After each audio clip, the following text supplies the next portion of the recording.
Hello everybody, I'm back in Japan again, in the house I bought this year. I've decided today I'm going to work on this room.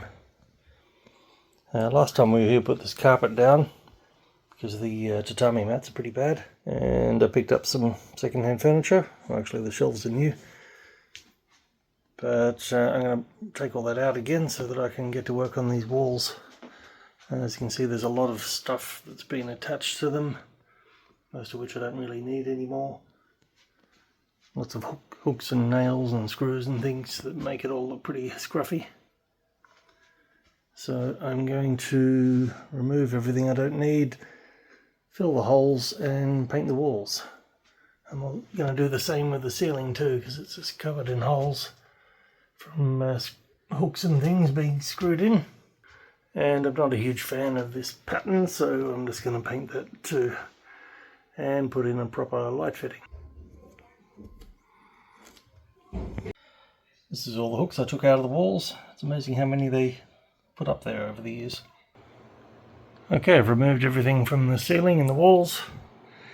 Now I'm going to have a look under these tatami mats and see why they feel so lumpy.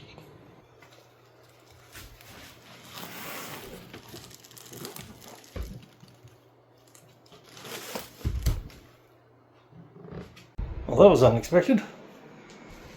Underneath the dodgy tatami is a perfectly good parquetry floor. It'll save me a bunch of time.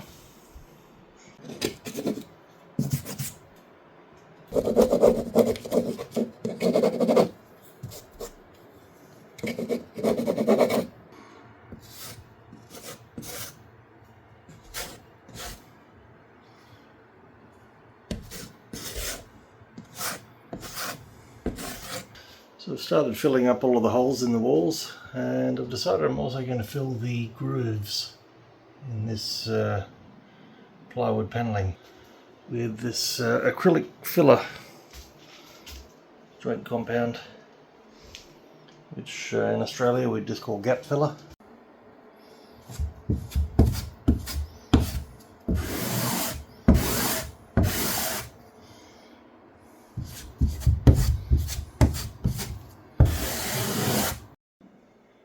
Okay, so that's all the cracks and holes and other flaws filled in.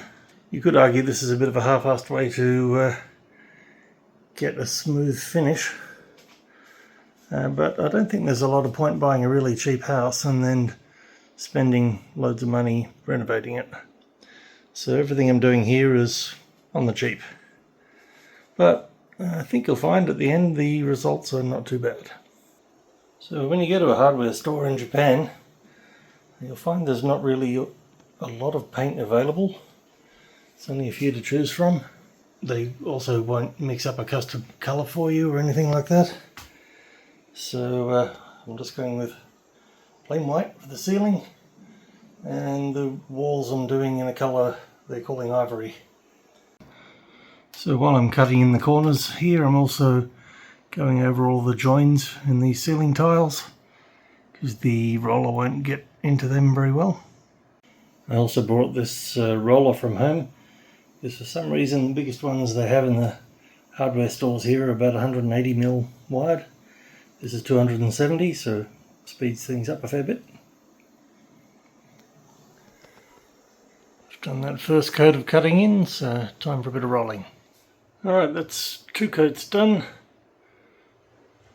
Probably only need 1 more coat to get good enough coverage and hide that pattern. You can still see it a tiny bit. Alright, 3 coats has covered it pretty well. I'm going to call that done and move on to the walls. I've given all that filler a bit of a light sand, and now I'm getting started with the ivory paint. Alright, so that's 2 coats. It's getting there. Already looks a lot better. It's definitely going to need a 3rd though.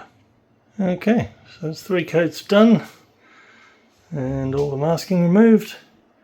It's come out pretty well. It's gone from a really cheap looking Japanese style room to a fairly typical Western room. or at least it will be once I get rid of the tatamis and tidy up the floor underneath. But that's going to happen tomorrow.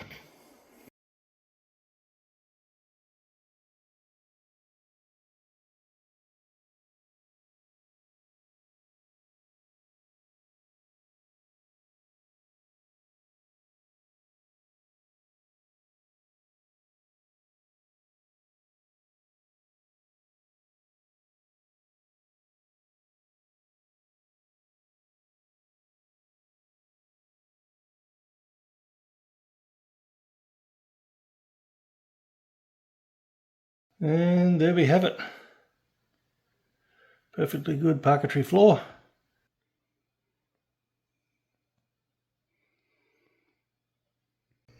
So in case you've never seen the underside of a tatami mat, this is what they're like. A lot more coarse grass bound together. And the nice looking cover is just stitched over the top of it.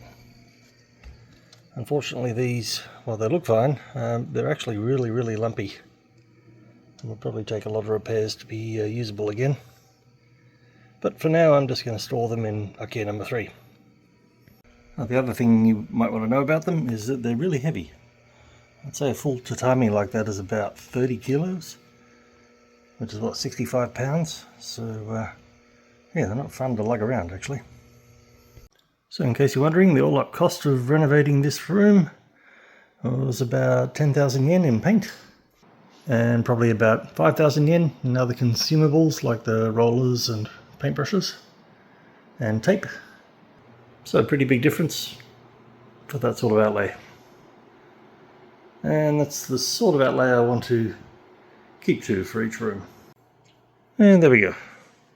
Bedroom ready to use. I went for this simple Oyster LED lamp, which was only about 5,000 yen, and it just clips into the little bayonet fitting that they have in Japanese rooms. I'll do a video about those later on. I've still got these phone connections here because I'm not sure if I'll need any of them to connect the internet at some point, so until I do know, they're staying. In case you're wondering, this is a queen size bed, which fits okay in a 4.5 tatami room, as long as you don't have any other furniture apart from bedside tables. And you'll note I've got the curtains back on as well. Anyway, that's all for this video. Thanks for watching. Please subscribe if you haven't already, and I'll catch you next time. Cheers.